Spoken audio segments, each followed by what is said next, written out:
संख्या 135 और 225 का HCF ज्ञात करें यूक्लिड विभाजन एल्गोरिथम से। ठीक, हम इसको बताएंगे आपको बहुत आसान तरीके से। देखिए, ये आपका संख्या है और इसका HCF निकालना है, यानी मासा निकालना है। ठीक, HCF का मतलब होता है मासा। देखिए आपका क्या होता है, पहले आपको हल लिखना है, परीक्षा में सबसे पहले हल लिखना है, उसके बाद में 135 जो दिया है 135 और 225। ठीक, ये दिया है आपका, जो दिया है आपका यहाँ लिख लीजिए, दिया है। ठीक, क्या दिया, ये दिया है। इसको हम जिस नियम से निकालना है वो लिख लीजिए,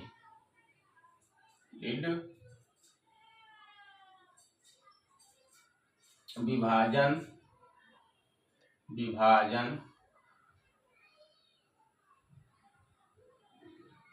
एल्गोरिथम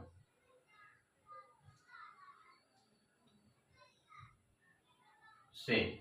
ठीक, हमको इसको यूक्लिड विभाजन एल्गोरिथम से निकालना है। ठीक, अब देखिए इसमें क्या होता है, इसका सूत्र क्या होता है, फार्मूला क्या होता है, ये बराबर BQ प्लस R, ये होता है। अब हम इसको इधर भाग करेंगे, यहाँ जो बड़ा हो, यानी 225 बड़ा है और 135 क्या है, छोटा है, तो 225 में 135 से हमें भाग लगाना है। भाग कैसे लगाया जाता है, ये देखिए आप इस तरह से, ये आप 135 को कितने मरतबा ले जाएंगे कि 225 में, तो आपको एक बार जाएगा, तो यहाँ आपका हो जाए 135।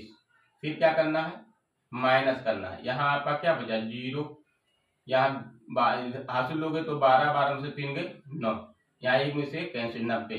तो अब यहाँ से देखिए 225 आपका क्या है, तो 225 आपका ये का मान है। ठीक, और यहाँ एक क्या है, यहाँ Q का मान है, और ये 135 का है, ये आपका B का मान, इसमें रख दीजिए, तो ये का मान क्या होगा, 225। क्लियर। B का मान देखिए आपका क्या है, 135, और Q का मान क्या होगा, यहाँ BQ लिखा है तो इसमें कुछ ना हो तो गुणा होता है 1, और R का मान कितना है, यहाँ 90, ये आपका R का मान है, तो ये आपका 90 हो गया। ठीक, अब हम फिर दोबारा करेंगे, तो 90 को ऐसे रोक लीजिए, और जो यहाँ B होता है वही आपका फिर यहाँ क्या बन जाता है, ये बन जाता है। ठीक, ये जो आपका B वही आपका ये बन, अब यहाँ पर जाएगा एक बार, तो यहाँ 90 कितना आ जाएगा, एक बार, तो यहाँ 5 में से 0 घटाओगे क्या बचेगा, 5 बचेगा। ठीक, और यहाँ हासिल लोगों 13 में से लोगे 4। ठीक, यहाँ 45, तो क्या बचा आपको 45, तो फिर आपका क्या बनेगा, अब आपका बनेगा 135 ये का मान, यहाँ बीच वाला ये का मान हो जाएगा, यहाँ हो जाएगा 135, और फिर आपका हो जाएगा, यहाँ आपका हो जाएगा ये 90, यहाँ B का मान हो जाएगा, ये आपका ये का मान होगा और B का मान हो जाएगा 90, और गुणे में क्या हो जाएगा, यही 1 प्लस क्या बचा, यहाँ पर जो बचा वही R का मान, यानी 45। क्लियर।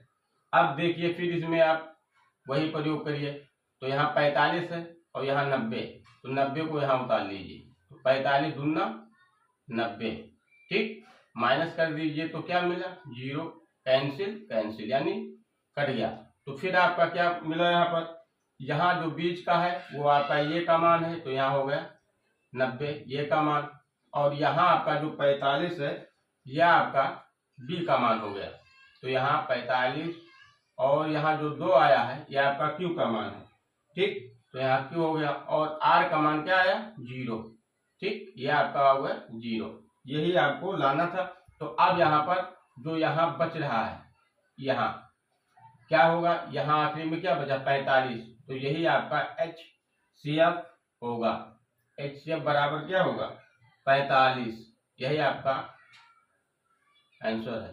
ठीक, जब तक 0 ना हो जाए तब तक आपको ऐसे प्रक्रिया करना पड़ेगा। ठीक।